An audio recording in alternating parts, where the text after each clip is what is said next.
Before I begin, can I remind members that they need to use their microphones, or those on the live stream will be unable to follow the meeting.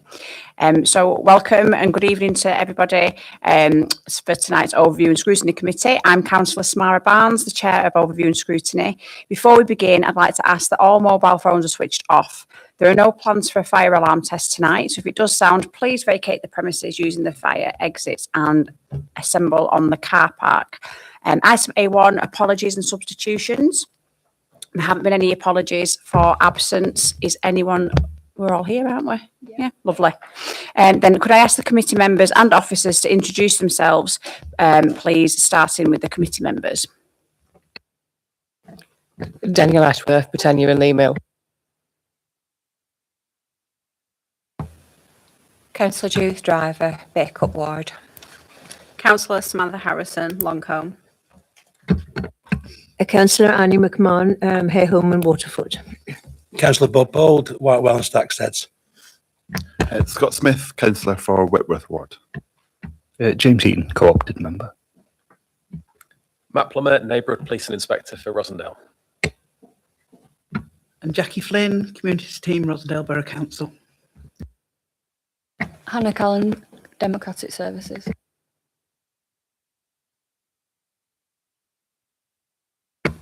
And David Smithwaite, Director of Economic Development at Rosendale.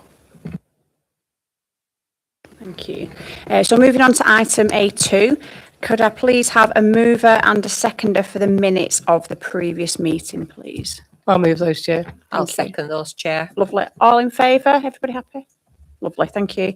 And then moving on to A3, are there any declarations of interest from the committee members for this evening? Item A4, there are no urgent items tonight, so we'll move on to B1, public question time. We've got no members of the public, but just for anyone who's interested, public can ask questions at these sessions, but they must be related to agenda items. C1, Chair's update. At the previous meeting, an amendment was proposed to the debt management policy for sundry debt. This amendment was made by the officer and the report will go to Cabinet in February. I think is that what you raised, Scott? Yeah, lovely. And prior to this meeting, the annual update from Citizens Advice has been circulated with the members of the committee. So moving on to the main agenda items, lead members are more than welcome to come and join us and sit around the table whilst items within their remit are being discussed so they can keep members informed of any relevant updates. And we're going to be starting with our annual update from the police. So over to you. Thank you very much, Inspector Plummer. Good evening. Second time around the table, so nice to be back. Slightly different format to last year. I think last year, obviously, I delivered a presentation. This year, I've been given some questions to run through, so I'll go through those. First question is around POLED. Now, forgive me, does anybody not know what POLED is?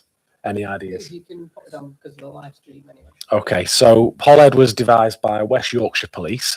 It's an online system where schools can deliver age-appropriate inputs to primary, secondary, college-age students and actually parents as well around some really important areas, drugs, alcohol, mental health, Vogue features on there as well, specifically some things about relationships, a whole host of different issues.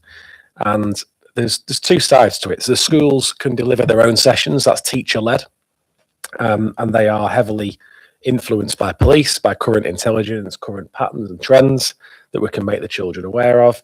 The other side to it is police-led inputs. So these are ones that your PCSOs will go out and your community beat managers and deliver to the kids themselves with a police officer at the front of the class. So there's two sides to it. Really nice split, and it gives the schools the flexibility as well to support their learning objectives throughout the year. And it gives consistency, because what we found in Lancashire Police was every police officer that was a local officer was doing their own version of a knife crime talk or their own version of a drugs talk. We had no oversight, we had no consistency, and there was some risk around the content of what was in there. So this has been devised in conjunction with teaching professionals, and it's available for schools and officers to deliver. Now, the advantage of having these questions in advance, I was able to get some figures for you on that and how it splits. So for 2025, the police inputs, we've delivered 26 sessions to just over 2,500 children. And on the school side, they've delivered 78 sessions to 2,400 children, giving us a total of 104 sessions of education and a total of just over 4,900 children that have seen an input throughout the year. And that's a mixed bag of the police-led and the teacher-led.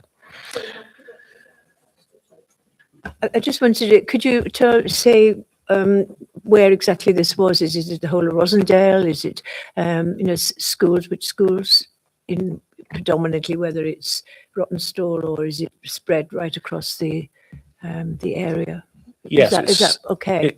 Sure. It's spread right the way across Rosendale. So the filter I applied was Rosendale as a whole, and that is primary, secondary, right the way across the board. That's everything within the Rosendale district. Now, the feedback we've had from school has been decent. There's some amendments we need to make to the packages. There's some tweaks that are coming up as we work through them, but the general feedback's fairly good. And I think leading into the next question around the VOG, we're going to be prioritising some inputs around real healthy relationships being one of them. And that content is available on the POLED system, which should be good. Is there any questions on the POLED system before I move on?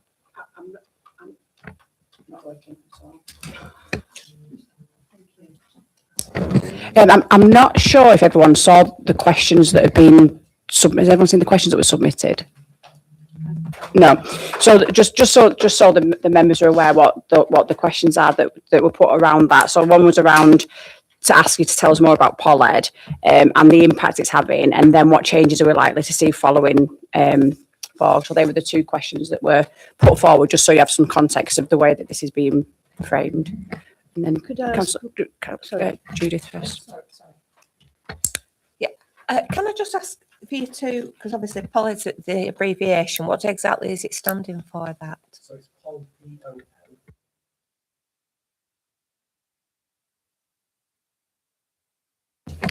Microphones. Thank you. Police education for those that now I've got a microphone on. And I think, Annie, did you want to come in? Yeah. Microphone. But they are working at least, aren't they? I wasn't quite sure whether you were just going to come back with the answer, because I'm not sure whether everyone saw the context of the question. So I would have liked to have put that first, and then we can maybe hear your response. Is that okay with everyone? There was only those two questions. Yeah. But I don't know whether everyone has seen the context of the questions. Has everyone seen the questions here? I've just read them out. Yeah, but I meant, in more detail, yeah. Oh, right, yeah. So when it comes to yours, Annie, you can read yours out. That's what I meant. Sorry, I thought you meant those two particular ones. When it comes to yours, you can read yours out first. Yeah, sorry.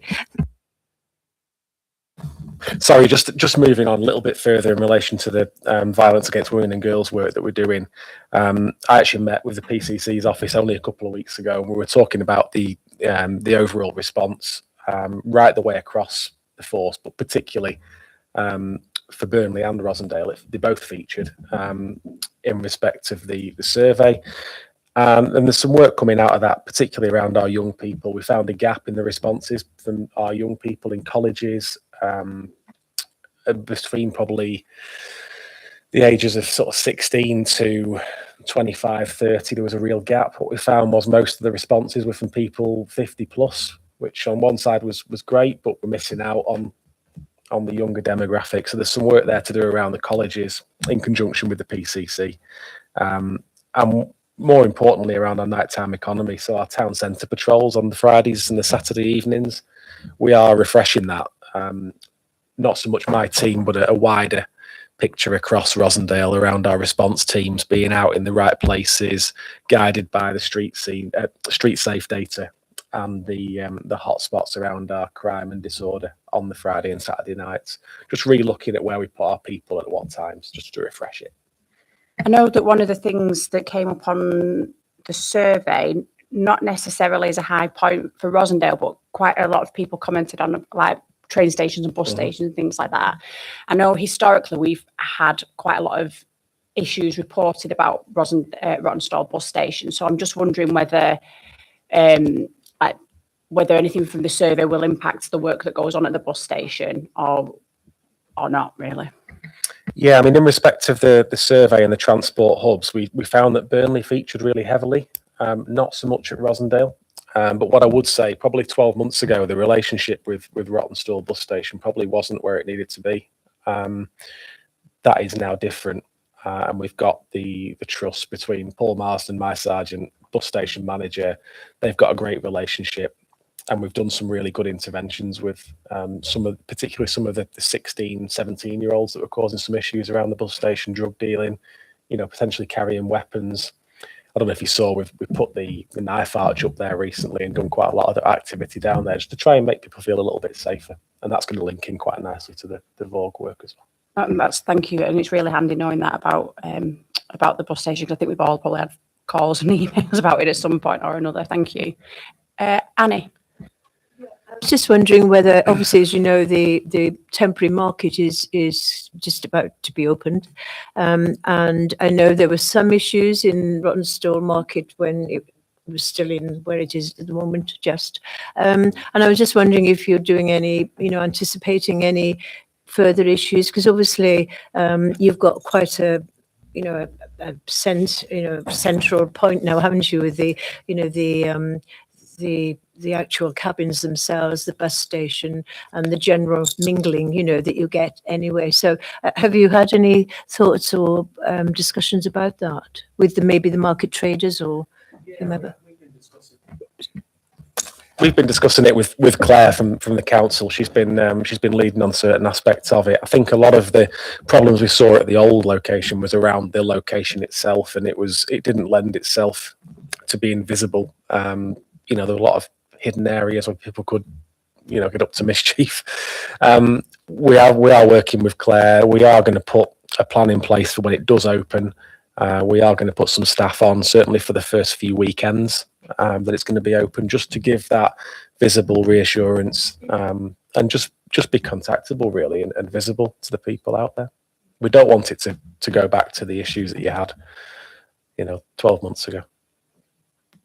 Thank you. Has anybody got any more questions based on that bit of the item?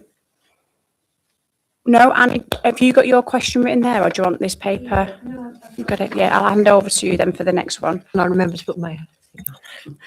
I just wanted to. I know you've already seen the context, Matt, but I felt the question was a bit singular if it was just on its own without the context, and it was basically. Excuse me. For some years, the council is in. Hare Home, it's changed to Hare Home and Waterfoot now. It used to be a different one at that time. But anyway, we've been addressing road safety for some time. We've had meetings ourselves, haven't we? And looking at the main artery roads for our ward, which is obviously Bacup Road and Newchurch Road. And we've discussed the data collection and our concerns about that, because you have to have an accident before something can happen, which to me always seemed very strange. I think you were tied by that as well, because that data had to be there before you were able to do anything. At that time, Newchurch Village Community, I always get this wrong, NVCA for short, they approached us as well, because they're very concerned about the road safety in Newchurch itself. Excuse me. And one of their concerns, which I share, is the fact that from the market, the old market, in Newchurch Road, right up to Burnley Road East, there is nothing at all. There are no lights, there are no crossings, absolutely nothing. And Newchurch Road can be quite wide. And as you will know, people can travel quite quickly. So that was an added a problem as well. So we set up a campaign group, which we haven't got around to inviting you yet, but you will be invited. And it's led by our MP, Andy McNay, and County Councillor Clive Balchin is in it, as well as the ward councillors as well, including members of the NVCA and other interested residents. And it's to look at, with yourselves, changing the focus of data collection to prevention as opposed to reaction. And this would be looking at improved infrastructure and what have you, hopefully crossings and such things. We call the campaign prevention, not reaction, but just coincidentally now, the governments have brought out their road safety strategy, which you know and was published on the 7th of January, and they are looking at the whole approach of road safety. You know, the people themselves, the car users, the pedestrians, types of pedestrians. Because I think when people talk about road safety, they think of old people, you know, I mean, tottering across the road. But it's families with prams and toddlers and people with part sight. You know, there's all of these different situations. So we're going to be working with Andy McNay and hopefully yourself. He's going to set up a constituency-wide campaign group to look at, obviously, not just our road, but the roads generally and what can be done to improve it. So it's now in that further context that the question is basically set against the context. Can we rely on the support of police officers, senior police officers, working with LCC and politicians to explore a significant change in our approach to road safety, moving from incident-based to data collection to a preventative approach, and looking at obviously the different types of improvement schemes. Sorry, that's a bit long drawn out, but I felt it was important to put it within the context. Yeah, sure. I mean, in terms of, I'll start off, I mean, road safety, I don't need to tell you as local councillors, it is our #1 issue in Rosendale at the moment. It's consistently the most complained about issue that my team deal with on the Lancashire Talking System, where we survey the residents, we go to our local meetings. It is #1 on the agenda of what everybody is talking about. So clearly we need to get behind the road safety agenda in Rosendale. Much of what you talk about is an LCC issue around the highways prevention, the target hardening effectively of the roads. Now, my team deal with the enforcement, and what we need to be sure is that the resources are in the right place, and we can only be in the right place by the data that we collect. Now, that's done through the Lancashire Partnership for Road Safety, the monitoring equipment that obviously you're aware has been installed. You've probably seen the feedback from it. I think we discussed that over email, didn't we? And do I like tasking by where people are killed or seriously injured? No. Do I think it's right? No. Would I support something a little bit more data focused? Absolutely, of course. Can I say that we're going to go off concerns? No. You know, in terms of people saying there's an issue, there's definitely improvements that can be made around road safety. Completely agree, and I'll support the campaign. It's just how we work to be smarter with the resources that we've got and make sure that my team are in the right place. But much of what you talk about is an LCC issue, but we can by all means support that. Yeah, that's great. I mean, we've talked about it being LCC anyway, but we have got County Councillor Balchin on now, so hopefully he might relate back information. But we do want it to be seen yourselves to be looking together rather than, you know, looking in little pockets, basically. So we will be in touch with you anyway about that. But thanks very much for that. That's great. I think what we do need to capture is that the repeated complaints that we get. You know, for example, Newchurch Road, it's bad. Some of our staff will say, yeah, at times there are people going really too fast on there. And it's how do we capture that without having that data, but the community know where people are speeding, and it's there's work we can do around that, and we can support that with some data from our surveys as well. The Lancashire Talking System, it actually pinpoints where people are saying that there's issues, and if there's heat mapping, a mapping that we can provide That's right, to support where the issues are, why wouldn't we? And Newchurch, the NVCA, they did quite a good, I think I sent you the data, didn't I, that they collected, which was pretty impressive actually for a small group of residents. But I think it's just really setting the base for further work with yourselves and obviously LCC as well. And just to bring it up onto the agenda. And obviously we will be reviewing it and seeing where we are going. But it's quite good that now the MP is behind it and he's going to set up his own Rosendale wide. We won't allow ourselves to be forgotten in that, but it is probably better from a wider context as well, really. The issues that we see are actually, they are Rosendale wide. Yeah. They're much wider than just one ward. It's right the way across. Exactly. With, I think, with the nature of your roads, with the Yeah. nature of how Yeah. it is, it's Yeah. just a, you're going to see that level of, or should we say, a lot of the perception that we see is perceived speed. Sometimes when we actually do the enforcement, it shows there isn't an issue in terms of are they speeding, yes or no, but they are perceived like they're going too fast because of the nature of the road. But the road is a 30, and 30 mile an hour on that road looks fast. It does. Yeah. And this is part of the problem that we're up against, and that's why we need to back up what we do with data. Just one thing, it was suggested by someone on the panel who I won't name at the moment, was suggesting quite strongly that we looked at bringing in a 20 mile an hour on Newchurch Road. Now, I can see all the problems with that, but have you any thoughts on that? It's not. I know really again, it's not that- something you would be that doing, would be but in, yeah. in our remit. No. No. But do you think, I mean, in your own experience, whether it's something that works or? I know that London has it and somewhere else as well, I've forgotten. Yeah, we It's Wales, that's right. And that didn't work terribly well. no. I think we do have some challenges around enforcing as well in 20 mile an hour zones. We don't currently enforce in 20 mile an No, hour zones, so it would remove actually some of the enforcement that we could do, which could be counterproductive. Yeah, well, exactly. That's what I think as well. Okay, thanks. I'll shut up now.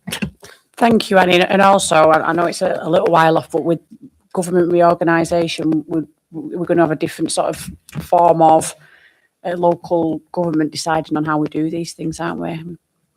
Has anyone else got any questions on that particular? Yep, Bob. Having spent a bit of time with your crew up in Water, outside Water School, they set up the handheld speed cameras. But then the 6 police officers, it's impossible because they see them straight away. But the question I was going to ask you, so it's like you can never get them easily like that, but it is a deterrent. I get that. But I'm wondering what is the cost? I mean, is it possible that the handheld group become dedicated to just going around Rosendale regularly, so that, and maybe find spots that are a little bit less obvious? I mean, is that something that we could? I don't know whether it's a cost thing or just a manpower thing, or whether it's because you get other bigger fish to fry. But I wonder whether it was something that could be a bit more as rather than a campaign, because they said, "Oh, we're doing it for the next 2 weeks. We're going to be out." Yeah. But if it's 52 weeks and you're always going to be somewhere in Rosendale, it could make a massive difference. Yeah, you're quite right, and it absolutely is a manpower thing, and we've got to just make sure that we cover, all the different priorities that we have, not just road safety. Now, I've asked the Sergeant Paul Marsden, who runs the team down here firsthand. He is planning in 2 or 3 days a month on a rolling process, and that's going to run right the way through 2026, as it has for the back end of 2025. And that's going to feature doing our top speed in locations with the gun. But it is tricky because we have to be in high vis for our own health and safety policies. We can't put officers next to a road in black clothing. So there's only certain things we can do. But yes, it is more about the mind tricks of the next time that person drives down the road, is it going to be a speed camera there? And that's how we change behaviour. It's not so much about catching them as such, but more about the prevention. Finally, then, you remember, the campaign where they had a cardboard cutout of a police officer at a garage or whatever? I do, yeah. Apparently it made a massive difference. So it could be that there's more signage, you know, there's just more high-vis pictures of police officers on lampposts or something like that. That would be quite cost-effective. But again, you have to remind these people, they forget, they're distracted by whatever else is going on in their life. But and it was just an extra thought. Thank you. No, so we do run community road watch as well. That operates in 20-mile-an-hour zones. A lot of these zones are probably areas of concern for residents as well. So anybody that wants to get involved in that is more than welcome to come and do it. We take on volunteers for that fairly regularly, to go out with a speed gun and come out with us and actually operate it and catch some of the people speeding. You know, quite often we get very vocal people in our community saying that speeding's a problem, and we say, come and join us, come and do it. So. Yeah, I went out and did it, and I wasn't very good at it. I've got a really bad aim. I'll bring in Danielle and then Judy, if that's okay. Hi. Just bearing in mind we've got the live stream on, could you just explain what the police remit is, what they can do and what isn't theirs? I think there's a big confusion for residents as to what is legally a police issue and what is LCC. I know you can't go into massive detail tonight, but if you could give sort of a bit of a divide.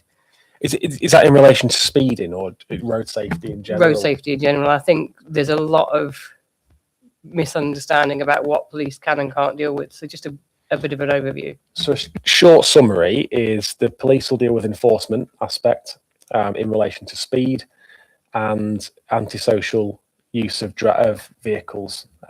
So things like cars doing donuts, wheel spinning, other offences like driving without due care and attention, things that would normally go through to court. And essentially LCC will deal with anything that is to do with the structure of the road, the highway, the infrastructure, the speed bumps, speed cameras. That is all LCC and something that we wouldn't deal with. Parking? Parking, I knew you were going to say parking. How long have you got? Double yellow lines, things like that. Short version, council. Parking in dangerous positions, obstructing rights of way, etc., is us. That is a very short summary of what. I appreciate you could go in it for the days, but I think residents do really sort of get confused as to what's. I mean, obviously, I have no input in road safety at all. It is very difficult, but it's an LCC or a police matter, and I think it's just trying to make it clear where the line lies for a lot of people. Thank you. Lovely. And can I bring you in now, Judith? Thank you. You just touched on it actually with regards to the community road watch. I know there's some residents in my area that are be keen to get involved in that. How do people find out about where the training is, or who to speak to, or what's best to do about that? And also just going back to Danielle's question really with regards to parking at schools and that endangerment. We've got that throughout the valley really with some of our schools, because obviously the majority of our schools are on the side of the road, and of course parents do often want to get as close as they possibly can to the classroom. So realistically, we there's no point in contacting you about, because residents will say to us, just regarding the issues with parking around schools, especially, what are you doing about it? I don't know whether any other councillors have ever had that, but I know I have on a regular basis. I've quite a few schools in my area, and it is a very difficult one, isn't it? And it's as Danielle said, it's just that clarification of really what we can do or what we can input into. So obviously parking at schools. Really important issue, particularly around the zigzags. Obstructing those zigzags is absolutely for us, and we will deal with that. And I do need to just check on the process as to whether it's actually applies for parked vehicles. But we do have a process where members of the public can report in video clips of dangerous or inconsiderate driving. That gets reviewed, and if there is the evidence there, the drivers are prosecuted. When you get a speeding ticket, you get the thing through the post, and you have to supply whose details. Well, that's what we do. We get the video clip in, and the 172 notice comes out. The person replies to it, and we deal with the driver retrospectively from the video clip that comes in. We have had some really good results from it. Now I just need to firm up whether we can use that for parked vehicles on things like zigzags, because if we can get photographic evidence, that would be really good. That would definitely deter people, wouldn't it? And you say something at school, like the head teacher will write something, they'll come and they'll stand there, and things will change for a couple of days, won't they? But I think if parents are starting getting fines and notices through the post, I think behaviour will change quite quickly. Yeah. Just one thing I have asked that Paul does as well, just his road safety days that he's doing around speeding. I have asked for the start and the end of the day on those days to pick a different school and to just go and not necessarily give tickets, but be visible outside the front of the school. It'll do two things. It'll deter the people parking where they shouldn't, and also it just gives the parents a chance to access the local police officer or PCSO as well. So you will see that. We did do it the back end of 2025, 2 or 3 schools. We went out in the morning at the start and the end of the day. And we caught quite a few people and said, oh, go on, keep going, you're blocking. But we're going to continue that throughout 2026 as well. Yeah, it's a great idea. And can you just talk us through how residents would get involved in the community road watch, please? Yeah, sure. So if they've got, I know this sort of came up last time around internet access. If they have got internet access, if they go onto the Lancashire Police website, click on the Your Area section and type in the postcode or the address, it'll tell them who the local officer is, and it'll give them an email address for that local officer to contact them. That's the best way to contact the local officer. Say, how do I get involved in Community Road Watch? They can give you the details. Alternatively, people that haven't got that internet access, if they wanted to maybe contact you and then you can put them forward to us, we can manage it that way. The local teams will be really happy to get as many people as we can signed up. Thank you. I think, Scott, you want to come in and then we'll move on to your question next, if that's all right. I think I can probably deal with my question amongst this because we're kind of discussing the topic anyway, aren't we? One of them was about speeding in particular, which you've answered really about the frequency of the patrols. I just kind of want to go back to that a little bit and ask, so while I was a county councillor, it was absolutely top of my inbox in terms of speeding in road safety. And one of the frustrations, well, the frustration was that you would get in touch with LCC and they'd say, sorry, the policy says, well, not until you go over a certain average speed, and the average speed was almost always within the legal limit. So I'm thinking of Tunnicliffe Road, for example. I don't know if you know it, in my patch, where the survey came back as 22 miles an hour is the average speed, and it's a 20 mile an hour zone. And residents just flat out didn't believe me that, you know, it can't have been done properly. And I knew that it was. I knew the officers, and yeah, I kind of knew how it was done. But it's that difference between the data and perception, I guess. And I just wanted to clarify something that you referred to. You mentioned that given the resources that you have, you're not able to engage in relation to concerns. Because one of the things that I would say was to residents, yeah, okay, we're not going to go and come and put speed bumps in here from LCC, or we're not going to justify that level of intervention from a county perspective because of all the restrictions that Annie talked about in particular. But the police might be able to do something. Is that not the case given the resources you've got, really? I'm sorry, you just have to go through that again, because I don't think that's what I said, but go on, just. I think that's why I'm asking for clarity. I just wanted to be sure. So I think you were talking about getting out and enforcing in terms of getting the gun and things in those 2 or 3 months. Yes, yeah. Would that include, for example, if there's a particular road in any of our patches, or when you get kind of a lot of complaints, that then you deploy officers to that spot, or is it really to do with the kind of trunk roads through the valley? Oh, no, sorry. No, it does go down to a local street level like that. So, I mean, there's 2 sides to my team's tasking. The first side of it is the formal stuff that comes through the road safety partnership that's backed up with data. And the data will say, go and enforce here. And that's what we do. We have a formal process for that.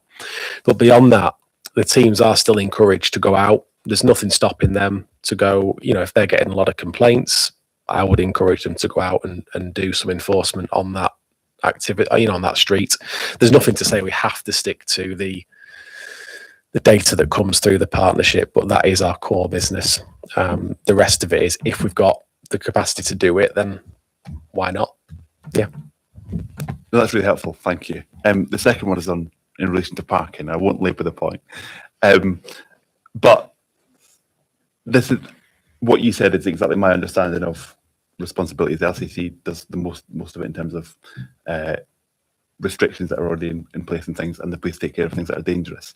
I guess my question, slightly tongue in cheek, is who decides what's dangerous, and is that on a sort of case by case basis? Because I think everyone around this table will say that almost every email we get about parking, the resident will say it's dangerous. Yeah. So is there a documented policy to kind of define? I know it's a difficult thing. Is it just the officer who's there on the day saying, yeah, it's dangerous? No, it's not.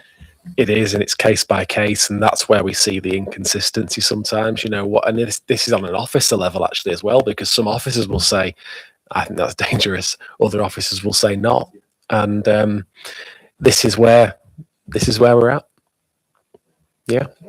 It's for the officer to stand up and say in court why they thought it was dangerous. Right, thank you. We'll move on to Judy's question now, please. I'll just go straight into the question because it's pretty self-explanatory, really. So we've been told that some officers are being trained in the apprehension of e-bikes and electric bikes being ridden and causing issues both on main roads, paths and side roads, riding on two wheels and causing a danger to other road users and pedestrians. Would it be possible, please, to give an update on how these officers will be being used with that training, and when we are likely to see those officers on the streets in Rosendale? Thank you.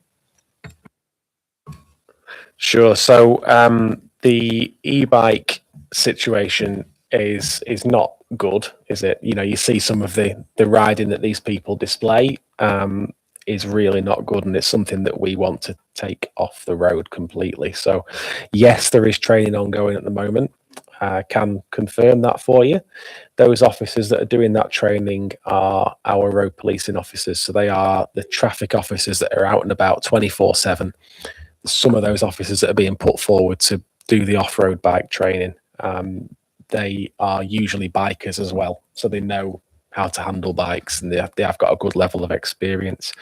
What you're going to see probably from Easter onwards, when the weather changes, you're probably going to see those actually start to come out, being visible.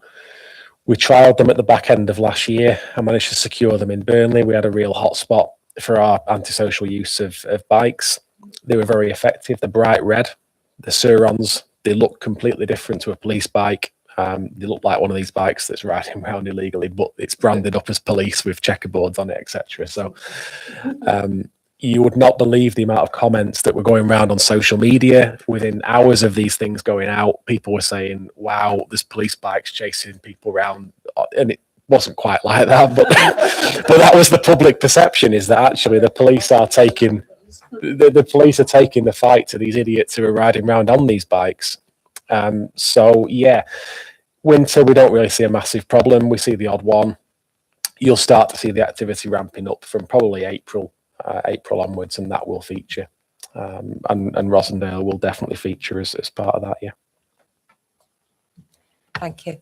That's great news, and it's great for residents and people that are genuinely driving carefully on the road, and suddenly you've got a bike on two wheels tearing up the road towards you, and it's quite frightening, and can cause an innocent driver 1 minute driving safely to veer or whatever, and they've just no concern, because quite often they're wearing balaclavas and what have you, and and they're there 1 minute somehow, and then they suddenly shoot off onto a path, and They're not bothered if they, if there's people with children or prams or somebody innocently walking the dog or whatever. They're just not bothered. So thank you. That is good to hear. And as a councillor in Rosendale, I look forward to seeing those red bikes. Can I just ask one really quick question on that?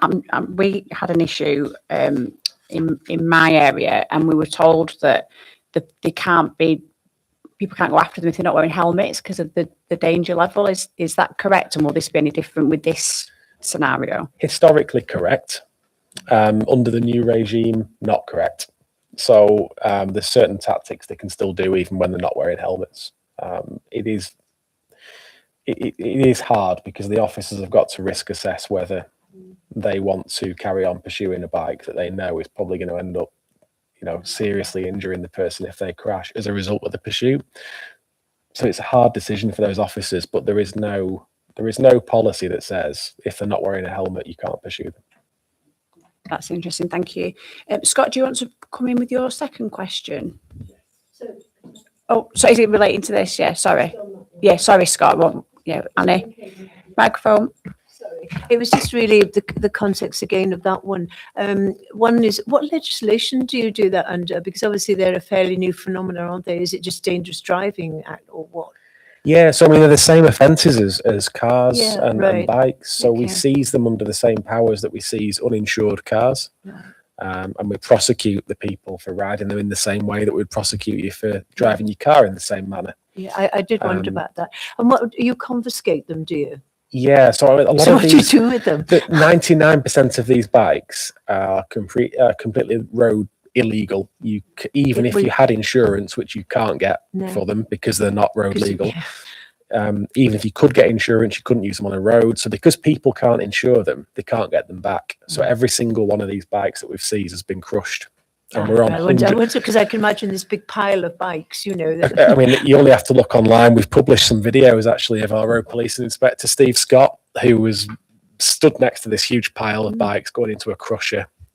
There's hundreds, and I think we're over 1,000 bikes that have been seized now across the force. And I think one of them has been returned out of the more than thousands of bikes. Sorry? Why would you return it? It was a complex You situation. don't want to say about it now. But yeah, there's always going to be the odd one that slips the net. But no, that's interesting. Thank you. Yeah, cheers. Thanks, Scott. Before I come on to my second question, just briefly on that, what would you say the best way? Let me rephrase that. With the off-road bikes in particular, because they're unregistered, one of the classic thing I always say is if someone's speeding, take a photograph of the car and send it in with Operation Snap or whatever. There's no plate or anything on it. It's really hard to identify them, particularly if they're wearing a balaclava or a helmet or something. Would it just be 101, or is there another way that you'd recommend people to report? The best advice I would give you, 101 is, like you say, it's probably not the best way to do it, because by the time you rung it through, they're inevitably gone, and by the time we respond, they're inevitably gone. What is really important, though, is we get the report, because the tasking that when I talk about Easter onwards, I get a spreadsheet every month that talks about motorcycle nuisance specifically. We have ways to check software that checks logs to find out where our hotspots are around illegal use of motorbikes. And to drive the tasking that I talk about and to actually put a successful bid in to get those for Rosendale, that has to be backed up with, as per speeding, with data. So I need the reports to come in to tell me where they are as well, because it's okay saying Rosendale, but I need to know exactly where they are, and I can put those red bikes in the right places. So yeah, the online reporting system's great to do for that, because you can do it in your own time. A little bit clunky, but and if people can't report it themselves, then please put it through on their behalf. As long as I get the keywords of anything to do with motorcycle, bike, e-bike, all those words trigger that data collection. So a report that says e-bikes operating on this street, this time, would be fantastic. Thank you. So I'll go to my second question now. What's the current staffing or resourcing situation for the neighbourhood policing teams in each part of the valley, as in by ward? So I can send you I'll send you the full list because that's got the up-to-date details of contact numbers and collar numbers, etc. But what I can report, I think last time I discussed a couple of vacancies. They're now filled. I've got a couple of new PCSOs that have just started on the team. They're being trained up at the moment, probably around 10 weeks to get them up to speed, and they'll be out. So at that point, you'll have a fully staffed Rosendale Valley for neighbourhood policing. That's really good news. The reason I'm asking this question is maybe not one you'd expect. It's my day job is over in Pendle, and businesses and quite a lot of residents have really quite good relationships with the police. You've touched on it in terms of relationship with Rottenstall bus station in particular. What are your reflections on how we might do that better? Because there's been a relatively high turnover in the last little while in some bits of the valley. I understand that, and there's nothing you can do about that. Is it just longevity of having the one person in the one place, which doesn't often exist nowadays? I understand that, or are there ways that you can kind of look at that to kind of make sure that people recognise the officers that are in their patch and have that kind of ongoing relationship rather than it just being when something's going on? I was going to say that I thought we were quite good at consistency actually in terms of the turnover. So I'm surprised that that's the word that's out, because actually we've been very consistent with our staffing. We haven't really lost anybody from the team. So I'd be interested to know which ward is that? Does that relate to which area?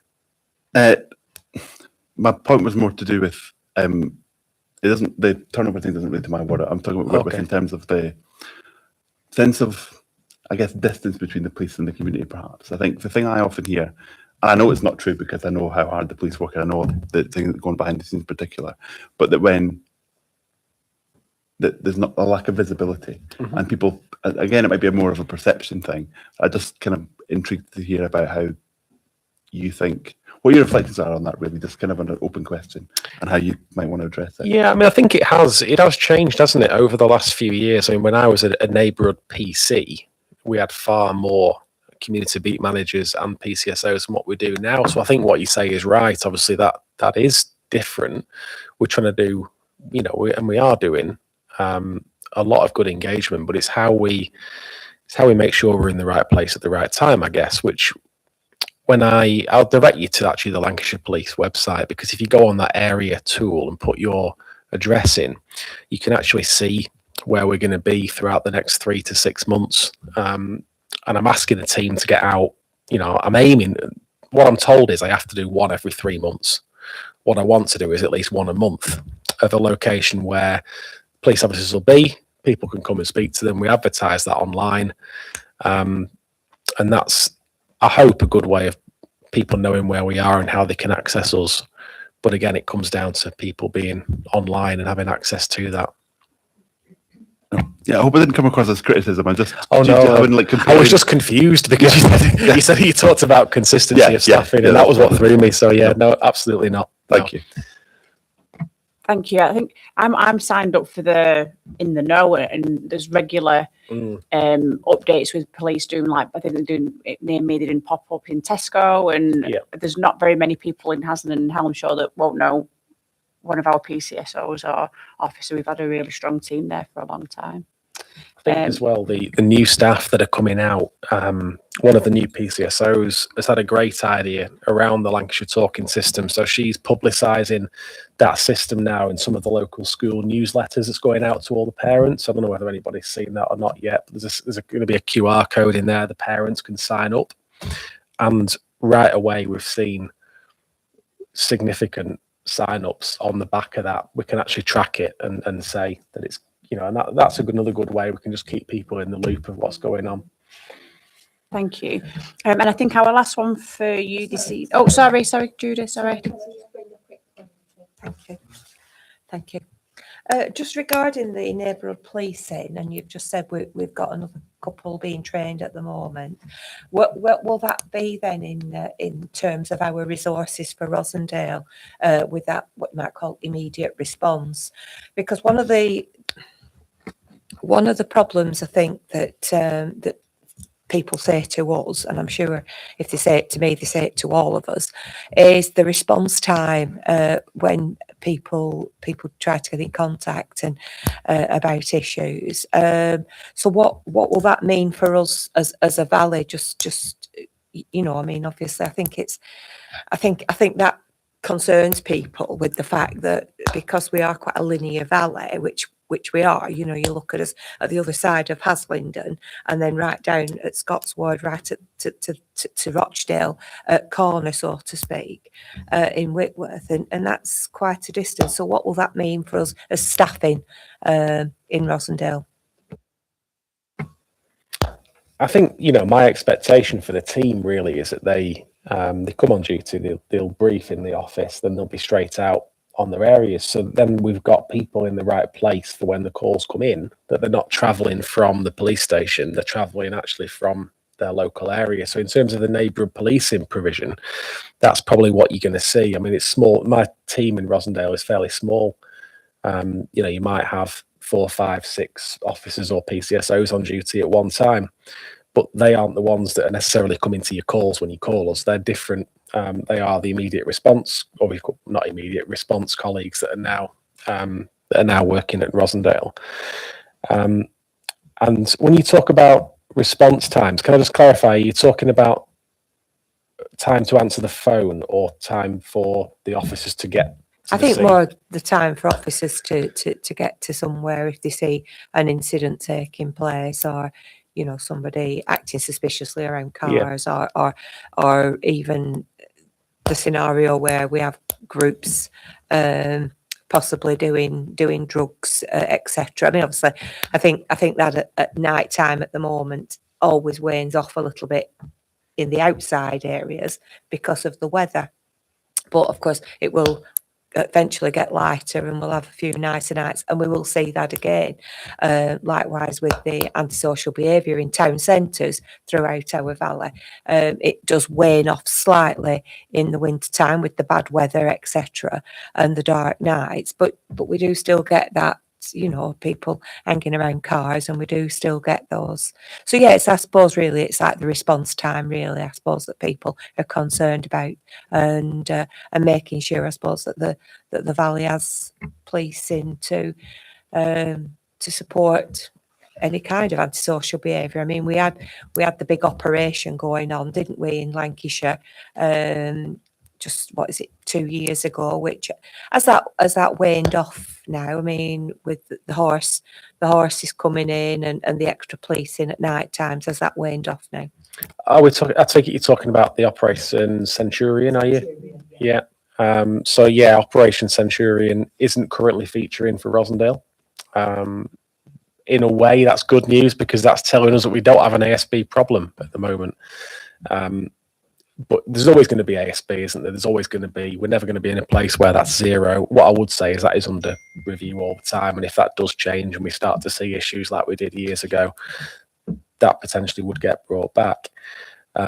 Just going back to the issue around the response times, actually, just to reassure you, we've never been better in terms of our response times. We monitor it daily. I go on a meeting at the start of every day. We review the previous 24 hours timings of incidents. We are routinely hitting above 90% of our incidents that we get to in time, and that is right the way across the division. Yeah, there's going to be the odd one, isn't there, where we don't make it. But what I can say is that we routinely get to our jobs on time. Now, people's opinion of how quickly we should be there may differ to the call handler's opinion of what grading to put the call in, and that might be where you're seeing some of the issues. People might ring up with something that's really important for them, which is right, but actually for us it might sit a little bit further down the queue, and that's just part of that risk assessment that we do on every call. Thank you. Thank you. James, last but certainly not least, just bring your question forward. To be fair, mine's kind of been answered by all the other ones. It was kind of about that concern of if antisocial sort of parking, driving, etc. is not addressed, that kind of leads to more dangerous. So can I just check, it is still Operation Snap that people can report stuff to, and that's... It is, that is still running, yeah. I just need to double check whether we can do it. There was some capacity concerns for the OpSnap team around the parking side of it, but I will check, and I'll send you the confirmation when I give you the staffing list. I'll get that circulated to you as well, so you've got the details of the new staff. Yeah. But I'll confirm that as well, whether we can use But yeah, OpSnap. that was all. Yeah. Even if we can't use OpSnap, there's things that we can do. My team can still do the 172 notices, and if we've got pictures of cars on zigzags outside schools, then we'll do it. I can't see why we wouldn't do it. Lovely, thank you. I think that's everything then. Thank you so much for joining us, and thank you for answering the questions that weren't sent in to you beforehand.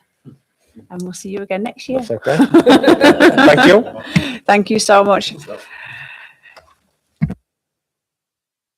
Depending on where you live, you might be home for Corrie.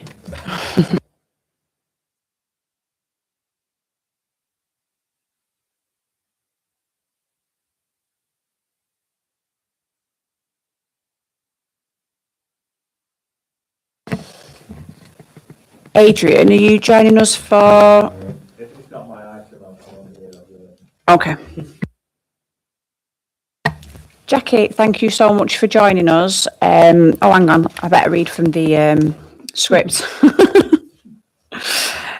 So can I just ask that members note the information provided by the committee?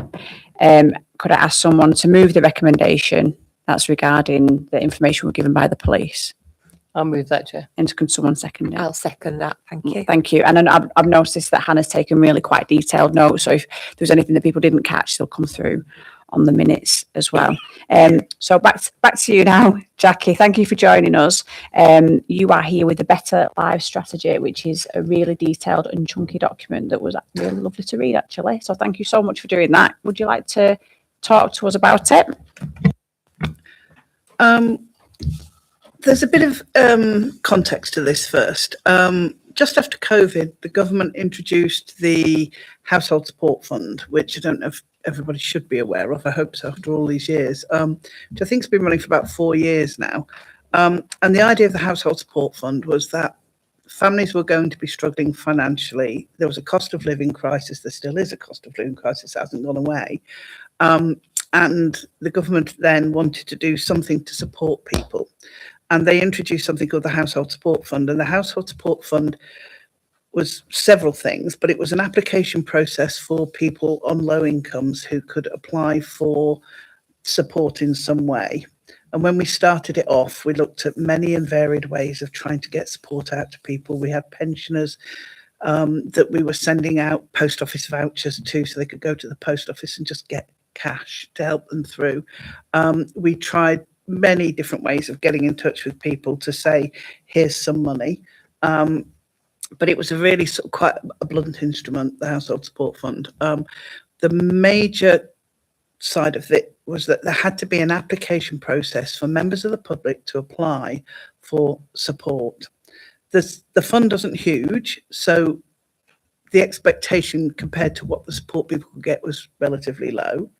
And at the time, the focus was on giving people some money or some vouchers or something to help them. And it was less around helping people move forward and more around, we felt, plastering over cracks. But we went with the guidance and we kept the scheme going, and we've run it for 4 years now. The background to this strategy really is that we were told almost a year ago that the Household Support Fund was going to end, and there was no plan B. It was just the Household Support Fund was going to end. And so ourselves and every local authority in the country started to think about, well, what are we going to do now? We've raised a level of expectation. We found with the Household Support Fund that year on year, we get exactly the same people apply for some money.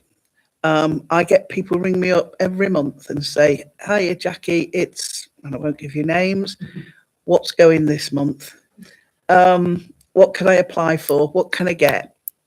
And to some extent, it's built in a sort of dependency to small amounts of money. And at the moment, we give out supermarket vouchers for people to the supermarket of their choice. We changed it over the past 18 months. So we now take referrals from other support organisations, and it might be social services or family support teams or all sorts of the social prescribing teams, all sorts of people who are out there supporting people, so that we know that the support that we're giving is part of an overall support package, and it is often crisis that we're helping somebody with, as opposed to just plastering over a crack or just giving them their next round of money because they think they're entitled to some more money. That's worked really well. And we've got a whole different batch of people that have come in through the referral process. So that's been really successful. We've done a lot of work with social workers in particular. We had no relationship whatsoever with social work teams before any of this, and it's really built up. And what we've also found is that we can, as well as taking referrals in for something small like, £100 of the supermarket vouchers, we're getting phone calls from, somebody who'll say, I'm working with a family and they've had no washing machine for 2 years because it broke down and there's no way they could find that money to replace it. And so they're washing everything in the bath and they have 4 children. And can you help? Well, we can. So we've been able to do a bit more with the money as it's come in. However, as I said, we all thought the money was going to end. So we were all putting together plans on how we could work together smarter, ourselves and other agencies out there across the borough, to basically fill the gap, but also to look better at signposting people to the support that they might need, and to probably help put a bit more wraparound support for people rather than just a quick fix. So as we knew this was going to end, we got together a group of support agencies. Rosendale is amazing in terms of the amount of voluntary sector in particular support there is out there for people who are struggling. You name it, there is support for it. The big issue is that nobody knows. So if you're battling away, so this morning I sorted out a washing machine for a lady who's got really severe mental health issues. She doesn't go out of the house. She's had no washing machine for 4 years now. She has to leave every month because she has to go to a laundrette and it is killing her. Her social worker said just trying to get to the laundrette and back is the most stressful thing that she does. You can't just run in and run out. You've got to hover about and wait. And and she doesn't know what to do. She's on, she has worked, she's been working, as most of these people have. Most of the people that we deal with, well over half, sort of 60, 70% are working. And she has been as well up until very recently, but she's just not enough to be able to afford the big outlay of a washing machine. She doesn't want to go down the extremely high interest rates that she'd have to go through to get one through a shop, because it's going to be, she's got terrible, like many people have, credit rating. So she's struggling.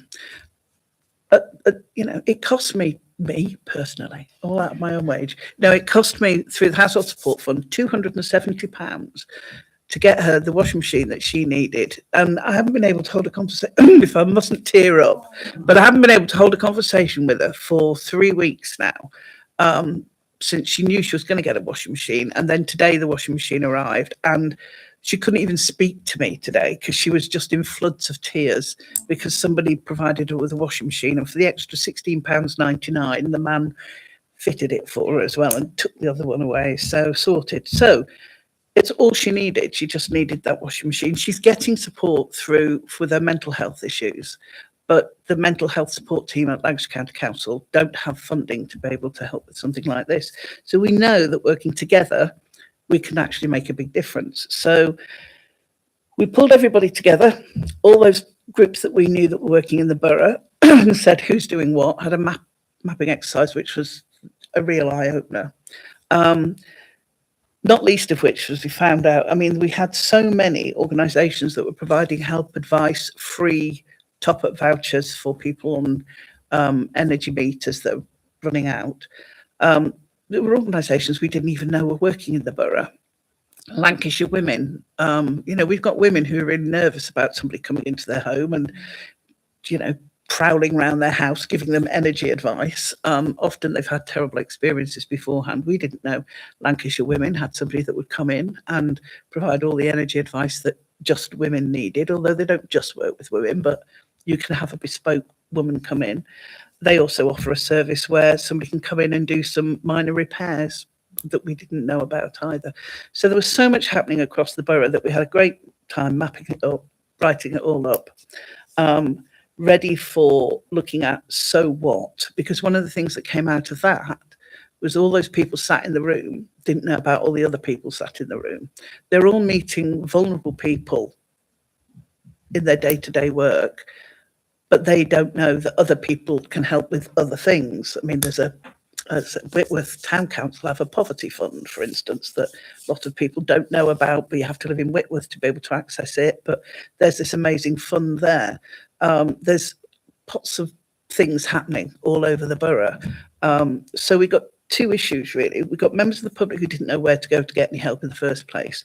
And then when they did manage to get some help, they often got help for just the one thing, because that's what that agency deals with. They do affordable warmth, or they're a food bank, for instance. And so we needed to look at ways to bring all of those people together so they could share the information that we've got.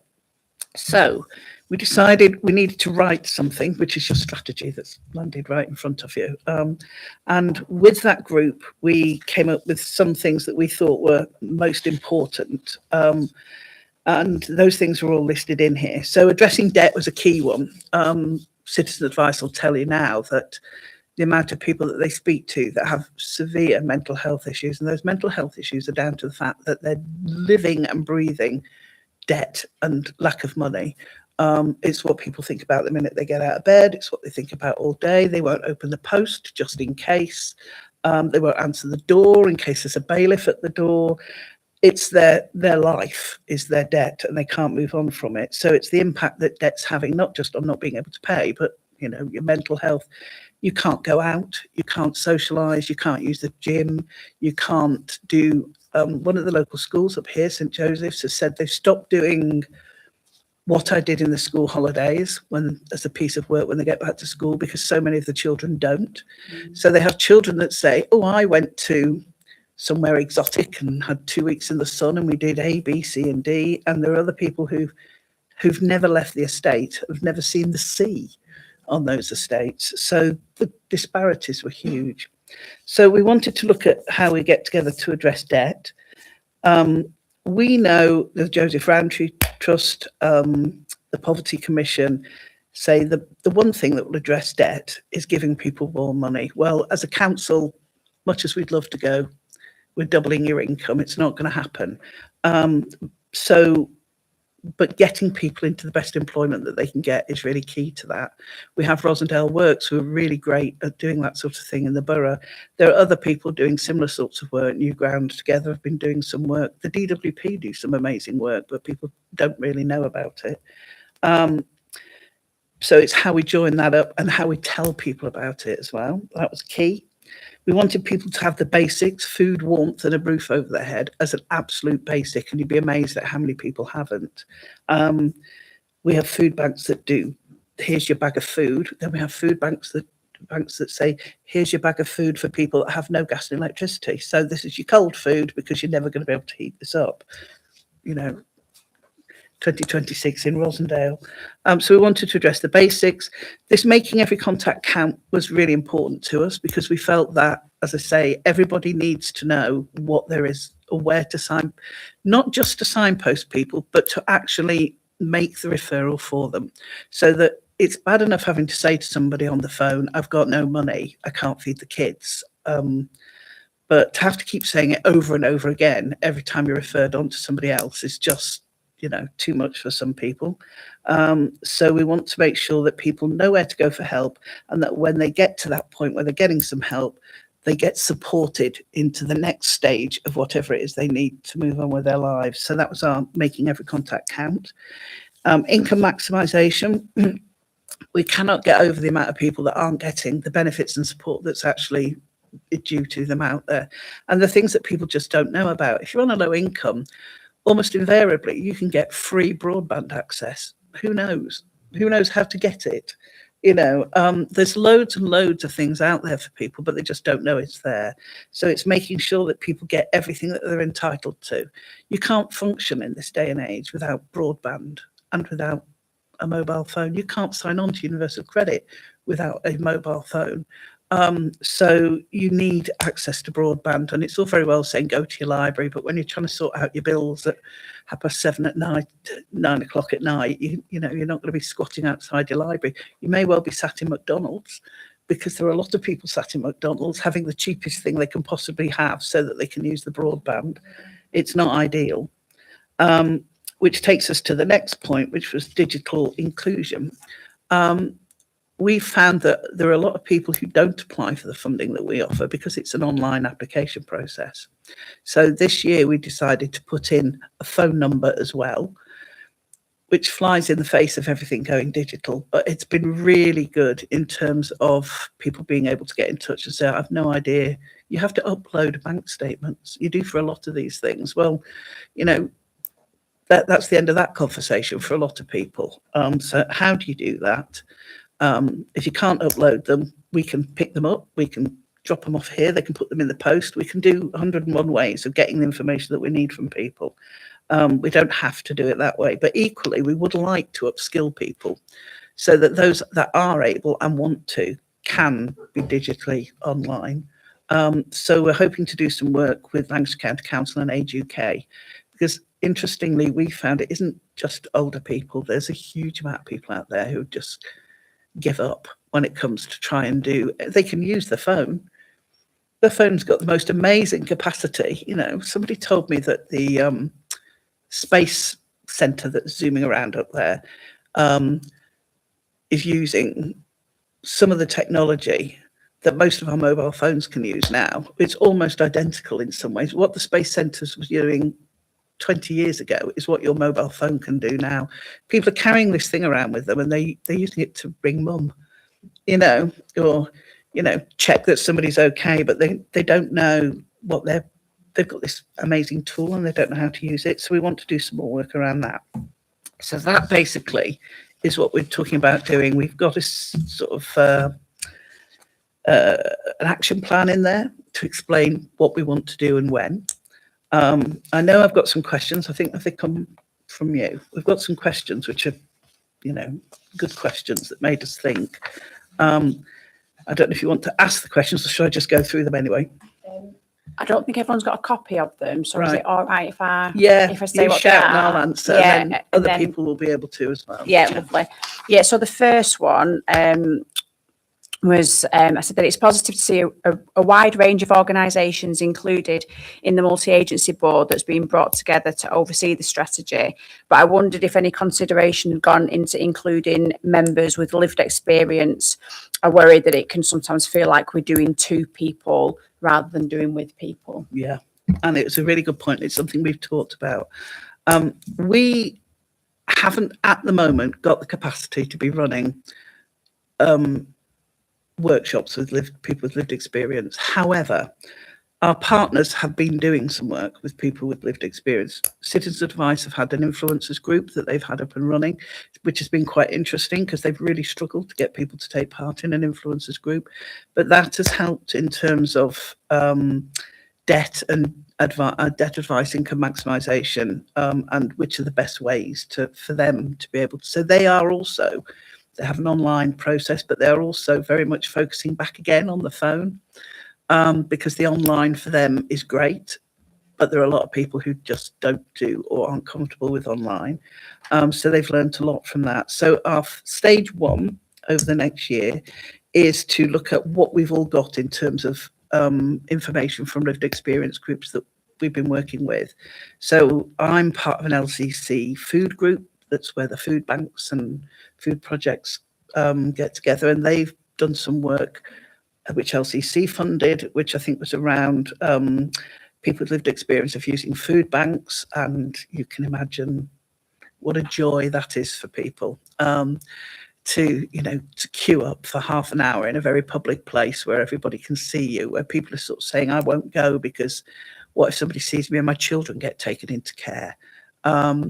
The people that tell us that I queued up for half an hour, only to be told that because I'd had one last week, I can't come this week. I can only come in front of a cast of thousands. So I crawled out of that building, so we've learned a lot from the lived experience groups that other people are running.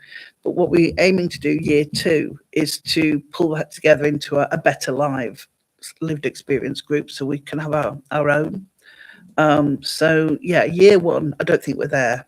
We just haven't got, you need a lot of that information to be able to shape things, don't you? And we need to start on something. So we're starting where we are. So that's where we are now. But we absolutely take it on board because, like you say, you don't want to be done to, you want to be heard as well. And people do pick up on things that, not crossed our minds at all, So it's been quite interesting. The other thing I was going to say was that we've answered the phone now and spoken to 250, 300 people over the past couple of years, those that have rung. And some of those conversations go on for a very long time. So you do get a real feel for what it is that people are telling you. The biggest frustration that we're hearing from everybody is, I don't know where to go. I found you by accident. Interestingly, when we're talking about promoting this, and we were sort of saying, should we do social media campaigns? Should we do Liverpool City Council did a huge piece of research around their household support fund and discovered that with all the amazing things, back of buses that they've done, leaflets, drop-ins at doctor's surgery, the thing that the way that most people find out about it is word of mouth from friends and family. So it's getting it out there in as many ways as possible so that when somebody says they're struggling, somebody else can say, did you know? So it is spreading the word. So yeah, that was the lived experience bit, sorry. Lovely, thank you.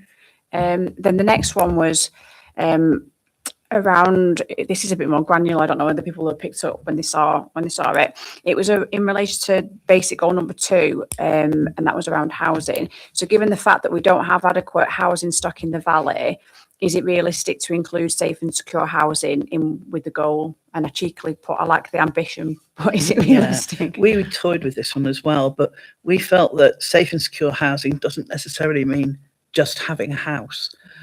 It's the people that are in their house that are really struggling. So we found quite a lot of people, they own their own home. Days were better. They had more money. They haven't got it now, especially as they're getting older. They haven't got private pensions and all the rest of it. We were trying to make sure that we kept people in their home for as long as possible, as safely as possible.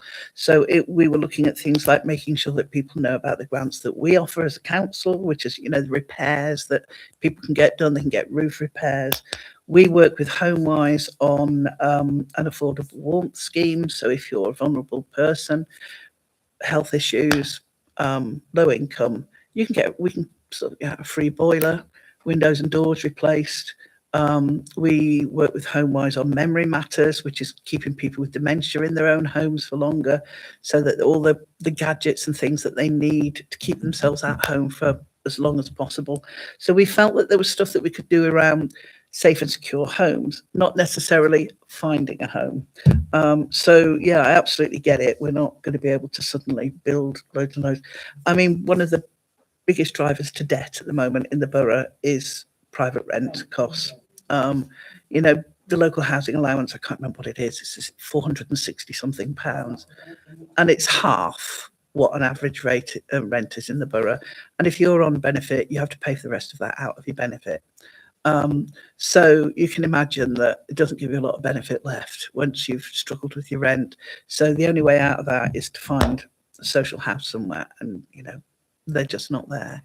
I think our housing team did a presentation for us, and if you wanted a larger one, 3 or 4 bedrooms, so you were looking at potentially, and you weren't a priority, i.e.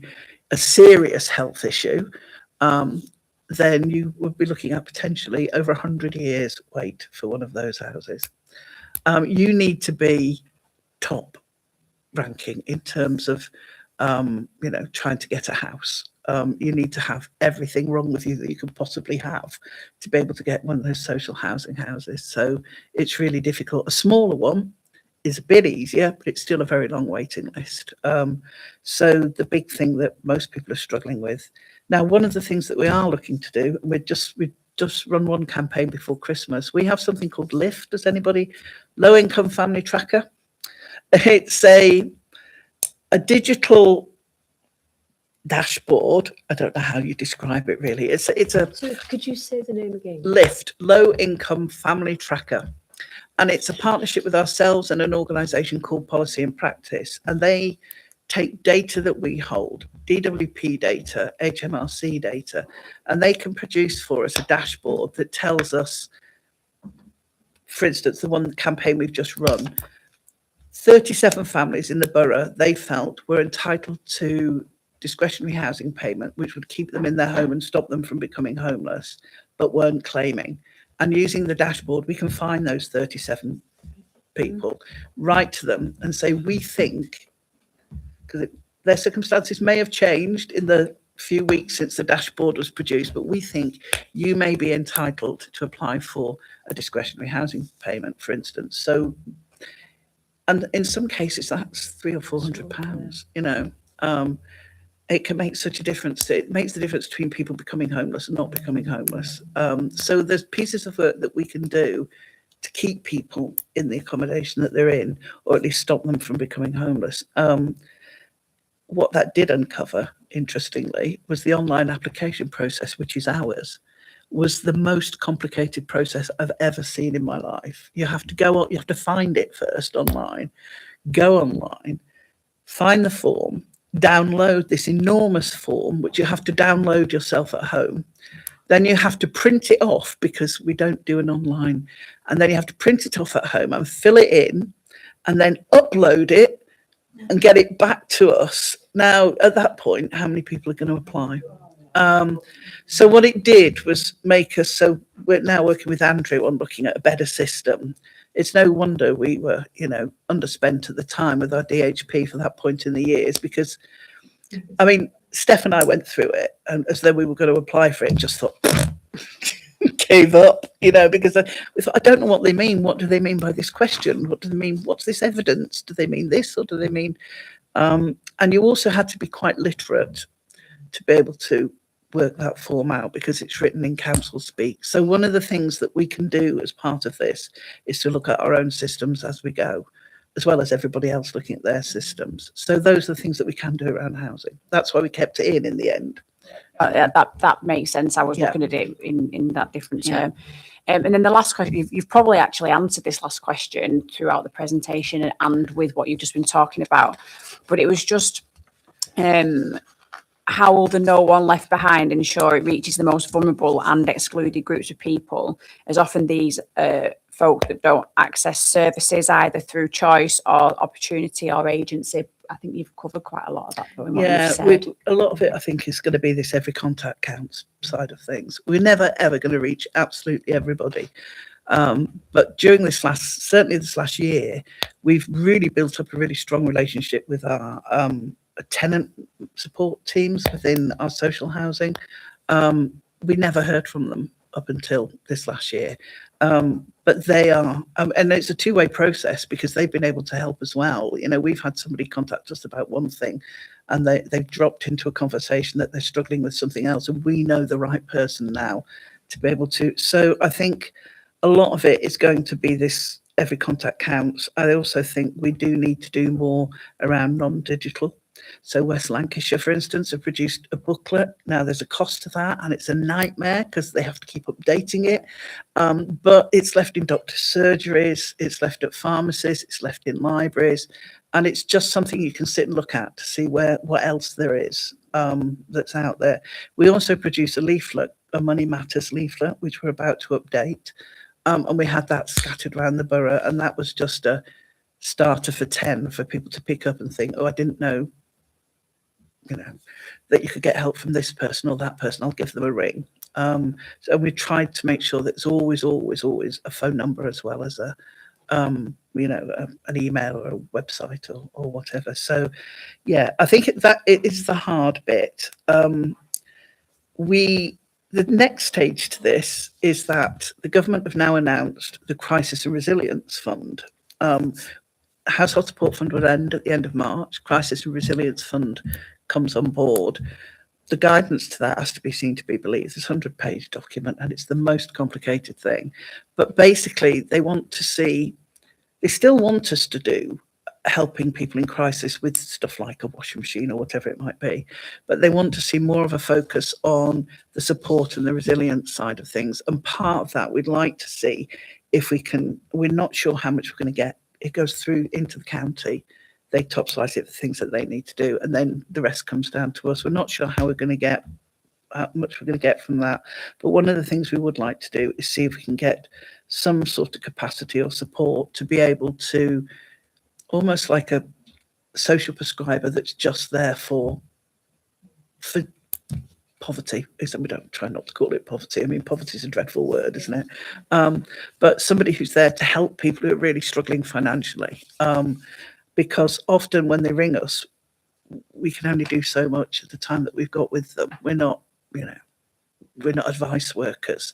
I'm not qualified through the whatever it is registry that you have with Citizens Advice to say that financial FSA it is, isn't it? To be able to say, here's some debt advice, here's some benefits advice. You've got to get it right, otherwise you don't want people losing what they've got. So it's seeing if we can get in a bit more capacity to do some more one-to-one wraparound support for people that are really struggling. So it's something that we're looking at, but we're just waiting to see how much funding we're going to get to be able to do some of this work. So we know there's going to be something going forward. It's the next 2 years for us, 3 years if you're a unitary. The idea is that in the third year will be this new magical local authority. We're hoping by then, that's why it's just a 3-year strategy, that by then the districts will be coming together to look at an anti-poverty strategy, or call it whatever they will, for whatever the new footprint is going to be. So we didn't want to look too far ahead when we wanted to look at where we knew we were going to have some funding to be able to do it. So that's your question. Yeah, lovely. Thank you so much. I think Judith had a question. You've nearly answered it, Jackie. I mean, that is so comprehensive. I mean, gosh, it's the amount of work I think that the team of yourself and that's just writing the strategy. You've got to deliver it now. Absolutely. But I mean, to actually write it and get this down, I think is absolutely wonderful. That's first. I was just going to say, really, are we working? I mean, you did just mention West Lancashire. Are we working with any other what you might call neighbouring authorities? Because obviously, thinking about the housing situation, and of course how the housing situation jumps into neighbouring authorities with what with the housing authorities that we've got here in Rosendale. With regards to, I mean, you talked about West Lancashire. Doing a bit of a booklet with some key information and contact details. Would that be some mileage in for instance, Hindburn or Blackburn and Darw? You know what I mean? Do you see where I'm coming from? Interestingly, Lancashire County Council have traditionally top sliced this funding because they've used quite a lot of it for free school meal vouchers for children that are on. The guidance says they can't do that anymore. There will be, after the end of March, well, after Easter, they're trying to eke it out for Easter, there will not be any more free school meal vouchers for children that are on free school meals. So, and that is not the county's decision, that is in the guidance. That's not, again, it's seen as plastering over a crack, not building resilience. So that's in the government's guidance for crisis and resilience.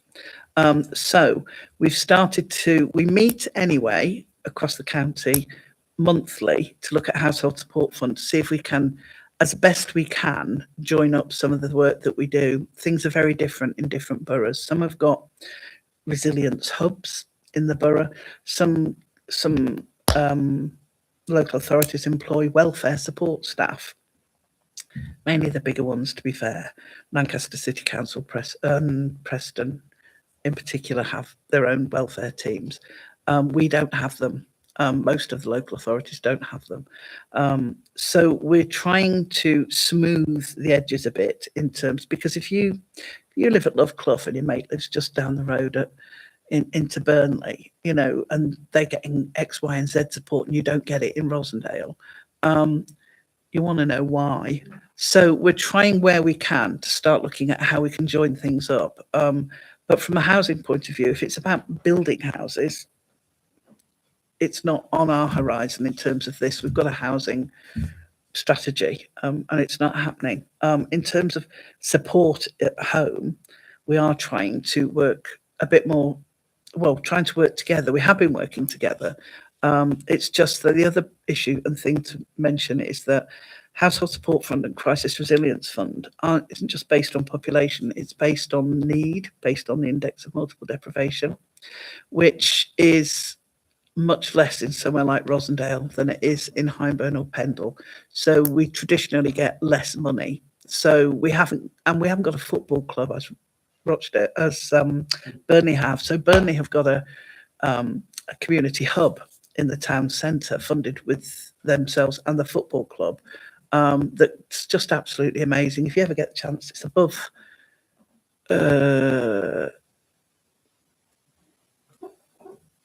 it's in the market square, in the pedestrian area, upstairs in the precinct, and it's upstairs above I can't remember which of the ladies' shops it is, but it's just up there. If you walk around the little mezzanine upstairs, it's there. It's got a community grocery, it's got a secondhand uniform shop, it's got a space for cookery, you know, cooking on a budget courses. They run debt advice centre, you know, but Burnley are very different geographically to us, you know, so it's easy for most people to just pop into the middle of Burnley. It's less easier if you're in Rottenstall to pop to Haslingden, or you know, perhaps not that one, but certainly Whitworth and Haslingden. So it's difficult for us. So we need to look again at how we do these things. So we're working with other districts that are a bit more spatially to see how they do things. So we are trying to join things up. But it's easier said than done, because it's some cases it's like comparing apples and bananas, you know, in terms of the infrastructure that we've got and the need. No, it's immense in Burnley, and it's much less, but much more focused here. I mean, sorry if I may, Chair, that will be also regarding, you know, from the financial point of view of the different boroughs wanted and what we are all entitled to sort of to have. And as you've just said, really, you know, you might have somebody living in one area and a few streets down over the border, and suddenly they feel like they can access a lot more than what our residents can. And it is difficult. I mean, Burnley in particular, I mean, they get loads of money and we're really envious, but then you have to think, well, they get loads of money because their poverty rates are massive. You know, so much more, a higher percentage of the population are living in poverty than here. Ours is in pockets, although there's still people everywhere, but we have some real pockets of deprivation. Burnley has a huge lump of deprivation, and a lot more people. So they've got a lot more people that they're trying to help and support. So it is difficult, but there's some good practice out there in other districts. Equally, you know, we introduced the referral process working with other agencies first, and that's been taken up by other districts who've found it a really good way of getting new people, you know, to be applying for a fund, so you don't have the same olds all the time. Yeah. Jackie, that's so informative, isn't it? Thank you. Have we got any more? Oh, sorry, yeah, Bob. Yeah. Hello, Jackie. How long have you been doing this particular role? We've been working on Household Support Fund for, I think it's 4 years now. Yeah, right. 4 years. Yeah. So, you mentioned about the earlier in your presentation about the money might end. So this sort of sword of Damocles just hanging over your head all the time in terms of doing your job must be awful. But I'm trying to work out, if you can give me some clarity about the amount of whether the cases for poverty, I think we should use the word poverty. I think we should. We should have to say what it is, as opposed to trying to hide it away as something that we should be ashamed of as a borough, because it's a construct of the society and the system that we're under. So it's created by, the situation that we all are up against. But whether there's been an increase anecdotally for you, and whether the money has kept pace with inflation, say, or it's not a bottomless, it's not a money tree, is it? So whether, if you had more money, you would do more, but is it never going to be enough anecdotally? Yes, it would be enough. This year we had a third less than we had last year. So the 2 years before that, we had roughly the same amount. And the year before that, we had probably half as much. So it's sort of a bit of a bell curve, really. So we had less this year. And one of the reasons we got less this year is, as I say, the money came through LCC, but they're committed to, and we can all see why, the free school meal vouchers. As more people took up free school meals, the cost of those vouchers is going up and up and up. One of the reasons that they're ending, by the way, is because every child that's on universal credit will be entitled to free school meals. And in Rosendale, we will double the number of children that have free school meals. So, that 70 million that goes into LCC would all go plus on free school meal vouchers. So that's why you can't keep using the fund in that same way. If they're going to open them up to put more people, then they just can't afford to do it in the holidays. So yes, we could always do with more money, but there does come a point where it isn't just about money. I think it is about the things that we've talked about in terms of knowing where to go for the help that there is, because it doesn't have to just be that money. For instance, the Gas Trust give Citizens Advice funding each year for top-up vouchers for gas and electric meters. And you can apply 4 times a year, and it's quite a lot of money. So if people knew that and know that, we don't have to spend our money on that. Citizens Advice have got funding to be able to do that. Different organisations will be able to draw down money from different places. That's the joy of working together. You can just do so much more together. Some things are really struggling. We're being told that they want to discourage people from going to food banks, but to look at other models like community groceries, for instance. We've been looking to try and set up more community groceries in Rosendale, but again, it's geographically, it's very different. We need 4 community groceries, not 1. In Burnley, they have 1 in the town centre, and that suffices because it's easy to get to. It wouldn't be easy for us to have 4 community groceries. We've been looking for premises for community groceries, and it's really difficult because you need town centre premises to try and, they're all privately owned. We don't, as a council, we don't own much property anymore. Some councils do and have been able to say, we've got a shop in this precinct that we own, that we'll use, but we don't have those things. So it's difficult. So some things will cost more if we want to do them, but other things, I think money is great, but I think joining up what we do better is equally as important, really. I mean, you can throw money at this for forever. Really what people want is the money, and more of it, and to be in, so many people that I speak to are on 0 hours contracts, and they're a lot of single women who are doing care work. They're doing it on 0 hour contracts. They're not working in the school summer holidays because they don't earn enough to be. Childcare is such an issue. They just don't work because it's cheaper to not get the small wage that they've got than to pay for the childcare. So there's lots of other issues out there that we just can't address. But yeah, no matter how much money we threw at them, unless we could replace their wage, then, and that's just not going to happen, then it's just making the best of what we've got at the moment. So if we get what we expect to get, which is at least last year's funding, then I think we can probably do a relatively good job. But we don't know yet. We have to wait and see what comes our way.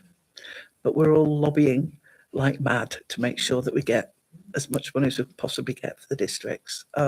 Separately, they've also, through LCC, we've had some affordable warmth funding, which is this that's paid for the doors and the windows that I've mentioned. That's for 2 years. That was over and above the household support funding that we've got. So that was, went into the pot as well.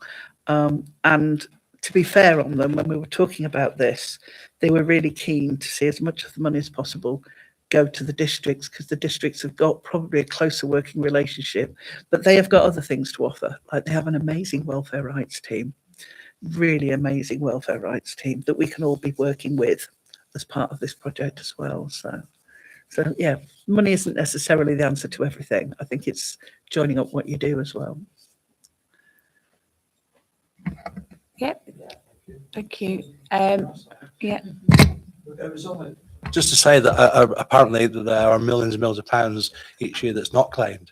So it's like the money is somewhere, and it's just a shame that you could say, hang on a minute, what is the statistics for this year's not the uptake of funds for hardship? We know through the LIFT platform how many people aren't claiming, and we're trying really hard to target those people and say, did you know you're entitled to, or we think you're entitled to, don't want to raise expectations, but we think you're entitled to.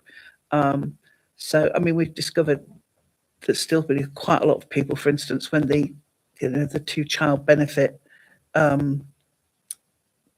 ends in April, so that if you've got 3 children, you're going to get the extra benefit. Well, if you've reached the limit for your benefit cap, you've reached the limit. You're not going to get it for your 3rd child. It isn't. There's lots of so we're now getting lists of people that we think aren't going to be getting the extra funding that we might need to work with to make sure they get some funding from somewhere else. Are they getting other things that they could be getting? Like I say, free broadband, all these things that people ought to be getting. That if you're getting that, you can use that money then to spend on somebody else, can't you? So.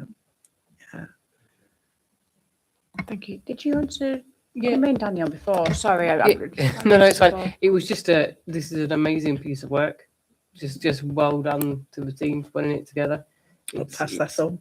Just a huge well done. It's a fantastic piece of work. Thank you. Thank you. Annie, do you want to come in? Yeah, I wanted to say more or less the same thing as Daniel has just said. I mean, it's just amazing. How many staff do you have again? Do you remind us? Currently, there's Nat, our wonderful boss, who's mainly looking at physical activity and sport, but is picking up some of this now. Although, to be fair, she only just started in this role, so we can't expect her to do everything. And then myself and Steph. Exactly. And I think it's important to And we are both part-time. Part-time, exactly. And I think that's really important that we note that. The other thing as well is that I think it was important a point you made about so many of the people that, and I think Bob's right, are in poverty, whether it's, real poverty or whatever poverty you want to call it, are working. I mean, people are depicted as scroungers by so many people. And these are people who are struggling to earn a decent wage so that they don't have to have any of these types of help. Because I was a social worker, and I know that many of the people I worked with, they didn't want to get help and little bits of money given to them. They wanted to be able to be independent and to be earning enough money, so they could live on their own, off their own 2 feet, whatever the expression is. So I think it was important, and I think that should be made quite strongly as well, is that they aren't lying back procreating in bed, with the plan strong where good rate paying people are going to work. These are people who are working, often more than one job, I know in the food bank when I was helping out, there was a nurse coming. She's a qualified nurse, and yet she's still having to go to a food bank. So I think it is important that we recognise that these people, on the whole, are not scroungers, and I'm glad you made that point. Thank you. Can I just respond to that? We have got a section in the strategy which is just myth busting, because I think it is really important. There is that, we've all seen Benefit Street or whatever it was called that was on the telly, years ago.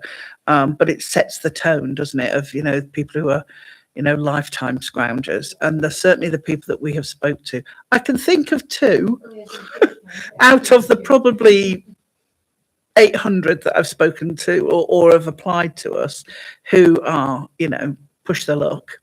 But generally, they're just not. They're people that are really working really hard, juggling things, not able to cook a decent meal in the evening because they've only got 15 minutes before they're out on their next care call before, it's scary how people manage. So, but they do. Yeah.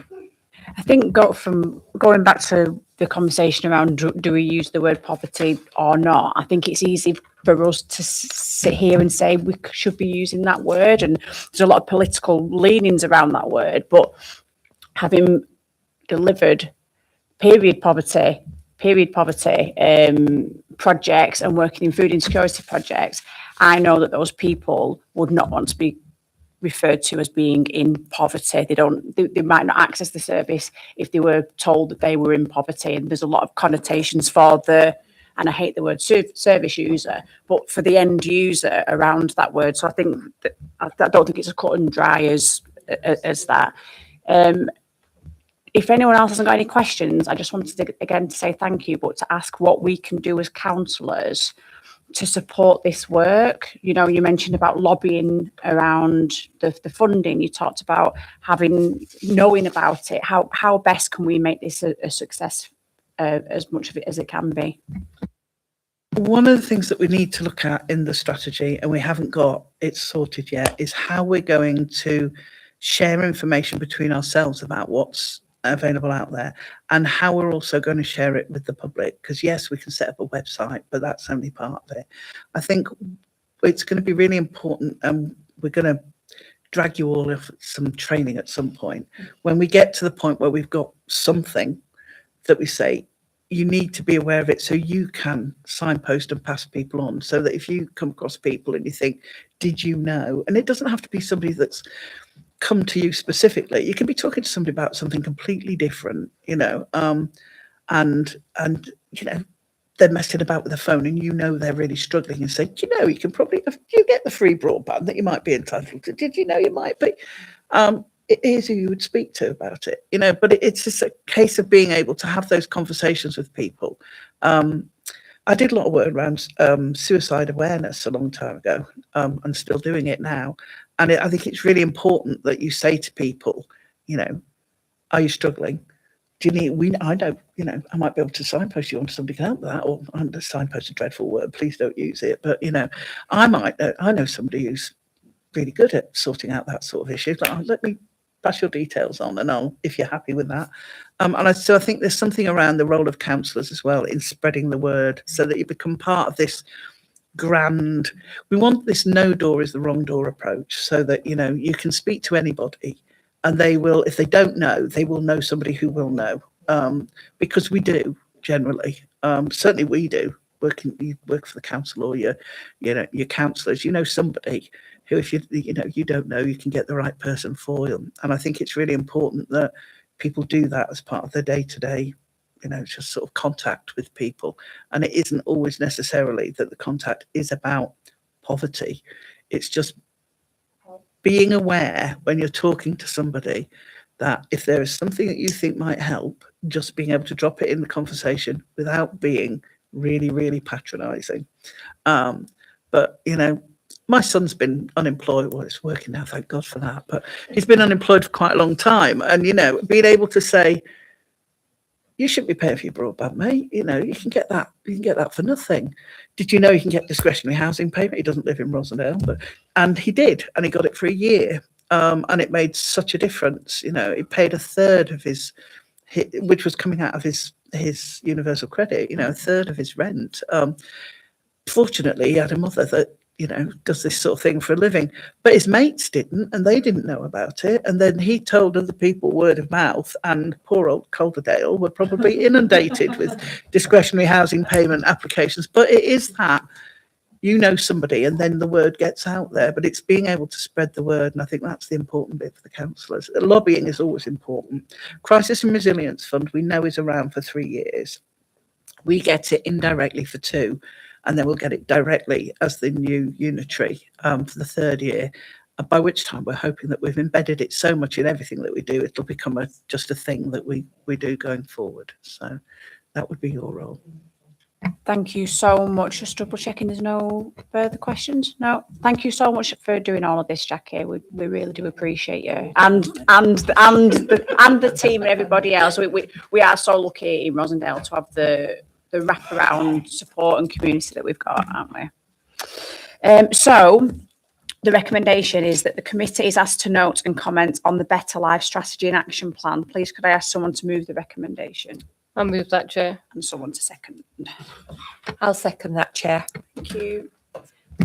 Thank you very much. When we had the briefing the other day, we said that we thought it'd be chunkier than what the time. I just said it's a really good job we put a prox on there. Yeah. Right. So item D3 is the forward plan. Hannah, do you want to speak to this? So the following items are listed on the forward plan for the next meeting in February. Corporate priorities, budget, council tax and the medium-term financial strategy, capital strategy and capital programme, Q3 performance management report and the Valley Plan update report. Just a side note, there is a member briefing this Wednesday on the top two, that'll cover that, so that'd be really useful, and it is also going to be recorded, so I can circulate that to anybody that can't attend. Lovely, thank you so much. If any members have got any questions that they'd like to be addressed regarding these items, please could they send them through to the committee officer in advance of the meeting. And I think unless there's anything else, that's it. Thank you so much everybody for your participation and spending your Monday evening with me. Have a nice evening, bye bye.